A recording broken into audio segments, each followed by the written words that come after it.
Hello everyone and welcome to a brand new hardware unboxing today with the Drevo Mechanical Keyboard sent to us by the very kind people at Drevo. This is actually my second attempt at unboxing this keyboard because during the first try I sort of pressed the wrong button and the audio didn't record. That was actually just my fault. The hardware actually worked properly this time. Both cameras were rolling, everything was great. No audio. It was embarrassing, so I had to actually rebox this and then I'm gonna unbox it again, but I forgot to put this back. Also, I cut already the thing with the iconic box opener, so you're getting sort of 3/4 of it, 5/6 of the unboxing experience. But hey, I'm gonna try and do it better. So this is a bit of a unique keyboard. Like, this is my hand. And as you can see, I'm a giant. I am gigantic, man. No, it's a very, very small keyboard. It's a 71 key keyboard, meaning that not only is it 10 kilos, like it doesn't have the numpad, it's actually shorter than this box is. It also doesn't have the function keys, and they're implemented in there in a very, very neat way. Also, this is very important. This is the Drevo Calibur RGB dual mode mechanical keyboard. It is a wireless keyboard. See, right on the back. It can be used through wireless, through Bluetooth, or through wired, depending on what the use case is. And if on the second camera you suddenly saw a screen light up, it's because I forgot to turn off the keyboard before I put it back in. But yeah, it's a keyboard that I kind of like. So let's open this up and see if it's still lit or not. But no, wait, before I do that, very important thing. I'm gonna read to you the description that's here on the back because it is a wonderful description of the reason why Drevo has called this keyboard the Calibur. So, the name Calibur is a direct reference to Excalibur, but with the prefix EX removed. It represents the legendary sword of King Arthur. It ultimately comes from the ancestor of Welsh Caldwell, I think that's how it's pronounced, which is a compound of called hard and which means breach or cleft. No, that's actually how it's written. It's BWLCH. I don't know how to pronounce that other than blood. Probably that's how it's pronounced. Oh, Welsh people are gonna murder me. This is the most saint weapon in the history. I'm imagining they have not seen the Holy Hand Grenade of Antioch, which is probably holier than Excalibur was. Also, when it comes down right to it, Excalibur is kind of pagan in nature. It was given to him by a lady in a lake. And that's no way to set up a system of governance. With the divine power it brought, King Arthur gained the total sovereignty of Great Britain. When it was first drawn in the first battle testing Arthur's sovereignty, its blade blinded his enemies. Designed with the enormous lighting effects, customizable lights, the keyboard is known of possibilities and diversities. Just like the unbreakable sword, I'm gonna come back to it, Calibur is constructed in a way that is both compact and solid. Okay, I have one apart from the grammar bit and spelling, I have one criticism of this description. Now, in the original Arthurian myth, there was not one sword Excalibur that Arthur got from the rock and made him king and then went on to fight victories and, win wars. There were two of them. One was the sword in the stone. He who pulls it from the stone becomes king. That was not Excalibur. That sword, the one that made him king, that one broke. So then he got Excalibur from the Lady of the Lake. They're two different swords. And in most retellings of the story, the swords then combine into one. Like in the Excalibur movie from the, what was it, 70s or 80s? The great one, the absolutely fantastic one where, Merlin does that, a dream to someone, nightmare, what, it's a superb movie. In that movie, there was only one sword, Excalibur, but it too also broke, so that sword is kind of famous for breaking. I mean, apart from being very powerful, so, but yeah, still I like it. I like the description of it. Even the font reminds me a bit of the way that the logo of the movie was, which is nice. It's a nice movie. I also love the references to King Arthur and Excalibur because it's a very, very good myth. It's a great myth, superb. It's one of the founding myths of the English literature.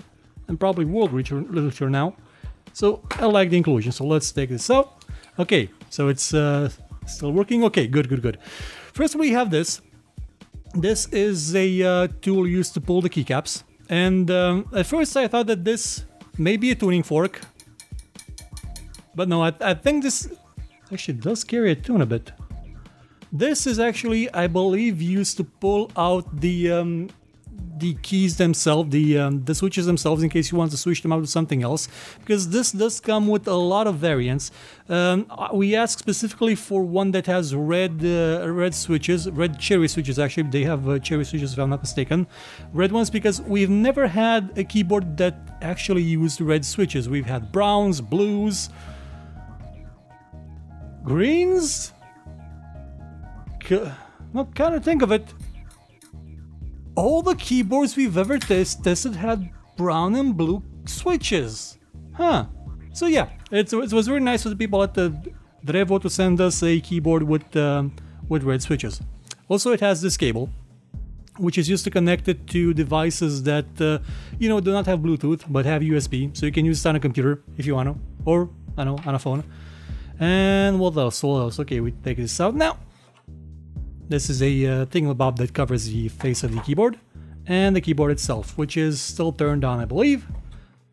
But before we get to it, I'm gonna put it to a side, and inside the box, remaining things, you'll find a after-sale service card. Dear customers, thank you for the purchase of our Drevo product. Well, that's very nice of you. Feel free to contact us. Okay, I will. We have the manual, which is very important because without it you may not know actually how to connect it to a Bluetooth device. It's important, it's got a thing. You've got a voucher for a free hat, if you want it. Should I get a free hat? I should. You then have this Arm Your Desk, armyourdesk.com. Free shipping. It's a voucher for something to arm your desk. Not sure why we want to arm your desk. And you have this. A sticker. See, Sapphire? Even a keyboard gives you a sticker. You did not give me one of the video card. I still want my sticker. Also my free copy of Civilization 6 I didn't bundle with on Amazon because of reasons. Okay, I'm gonna probably turn off the light on this side so you can see the... Oh boy. Bad idea to put that there. To see the lighting better. But first I should probably leave it on for a bit because I want to show you the back. Also turn down again. Here you have the switch that turns it on and off. It has about a 20-hour battery life for constant use and up to 2 weeks of standby. Also the feet, they are rubberized. On the face you will find a metal plate that raises the switches well above the face of it, so it's going to be easy to clean, which is good. Oh, by the way, on the back you're going to see the also the USB thing. Micro USB, you can use to connect with any USB devices. So, once you may actually see that it doesn't have any function keys. It doesn't have any sort of, you know, numpad, but it does have the features of, well, at least the function keys and other stuff, because written here, like you can see small symbols, not sure exactly how clearly they are visible on the camera, on either of them. You can probably see the one on the enter key. Well, that's actually more of a decorative thing, but it does have them all over the place. Basically, the keys number from 1 to enter, they take place of F1 to F12. Escape also does double duty for, you know, the tilde, the console key, by using the FN and these keys, you know, like you would on an older laptop that didn't have function keys. So let's switch it on again, and I'm gonna put my thingamabob here. That's the Egyptian god of frustration, in case you're wondering. That's not Daffy Duck, no, it's something completely different. I'm gonna try and type something for you people. Let's see, come on. Come on, just stay there. I don't have any worded... Okay, the lighting on it is gonna be horrible. I'm gonna try to turn down the brightness and maybe that'll help. That'll help maybe make it a bit more visible. That may be a bit too visible, actually. Okay, come on. Let's see, that should be a bit easier to see. Well, it's kind of reflecting everything back there, but you should probably see it typing something down there. I don't know exactly what. Maybe it's the password to, I don't know, Al Capone's safe. But yeah, you can see that it's actually typing out everything I'm writing. I can even see it in the reflection of it. Hopefully I didn't type anything incriminating.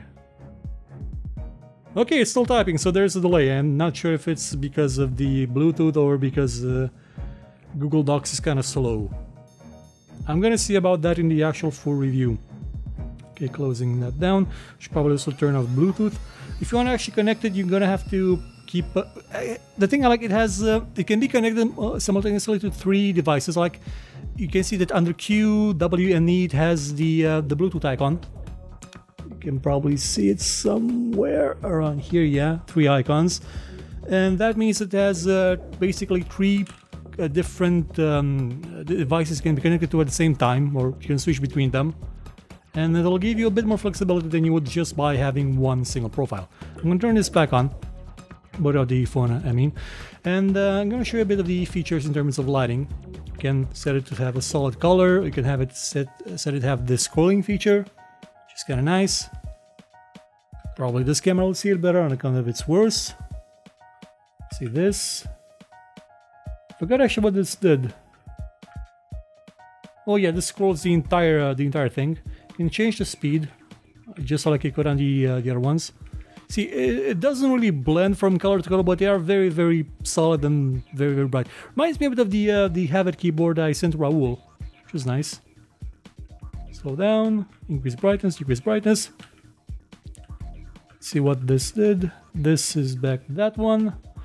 Let's have a ripple mode. You have this mode that gives you a constant light. There was one that switched the... where was it? There's one that switches the entire... Okay, I think I pressed the wrong one. Yeah, I can also press a button to just switch basically the color of every key you want. I think it was this one. No, it was function and yeah, this one. You can switch the colors of all of them exactly how you want them to be. You can set your own areas to basically look... Oh, one important thing. There are no LEDs for numlock, scroll lock, and all other stuff. So I'm guessing that it must have... Well, it doesn't need numlock, does it? I'm guessing it may actually... Well, no, it doesn't only seem to be lighting up. Thought for a second the caps lock key would be bound to, you know, showing you if it does have a caps lock activated or not. But it wouldn't be all that hard to remember. I mean, it's probably the only one that's instantly visible if it's active or not without causing massive confusion. Unless you're writing a password, then it's kind of annoying. Even the keyboard I have for my old tablet, the horrible keyboard, still kind of has that. Well, maybe it does have it. Like it. No, it doesn't. Just seem to light up. But yeah, one thing to note is that the keycaps themselves, they feel very smooth. They've got kind of that rubberized-ish feeling finish that the old Logitech F530 or F510, the gamepad I showed you in a couple of the gamepad reviews, that one also had this incredibly fine texture, incredibly fine finish on the back of it, that over the years became a absolute health hazard and is probably now wanted for war crimes or something. I'm hoping that these will not have the same fate if they're being used with greasy fingers, because if they are, then this is going to turn into something very, very ugly. But I hope the coating is a bit more resilient than it was on that gamepad. I'm gonna come back with a full review of this to tell you exactly how well it works, if there's any noticeable delay in using it through through Bluetooth. I do have a dongle around here for Bluetooth, so I'm gonna try and use it for games. Probably not a lot of games, since I know I kind of use the D-pad for a lot of things. But yeah, I'm gonna see how well it works in video games and typing, because these are red switches. Actually, let's remove one. Let's remove a key and see exactly what kind of switch it is. Come on. Oh boy, you do not want to come off. Why don't you want to come off? Come on. Okay, be brave. Okay, these are red switches, like I said. And I'm going to look right into them and see if they're... Well, they're actually branded with the Drevo mark, so... I'm not sure if they're cherry switches, or if they are cherry switches, then they may be branded by Drevo, rebranded by Drevo. If not, they may be proprietary red switches. I'm gonna see about that in the actual full review. But yeah, they basically have no tactile feel to them, like no tactile bump. They're kind of like plungers in that way. but they are fast and quite silent and deadly, depending on if you want to play, I don't know, in the land with someone next to you and don't want them to hear when you're sneaking up behind them. So I'm gonna be back with the full review of this in a week or so, depending on when you see this video or when it's posted. And yeah, that'll be about it. Thanks to the people at Drevo for sending me this keyboard, the Calibur, that has a bit of a spelling issue too in the instruction on the box, but the manual seems fine. This, oh, it's in the manual too. Excalibur, a sovereign. It's blade blinded. Okay. The possessive. It's in English. It's a bit. English is a horrible language at its center because it's a mishmash of stuff that's not bound by any rules. So when you say it's and it's, they're the same thing phonetically, but they actually mean different thing. It's the way it's written here. It would be it is, but it's actually meant to signify possession. It's a very annoying thing, but at least it's not Welsh. Okay, goodbye.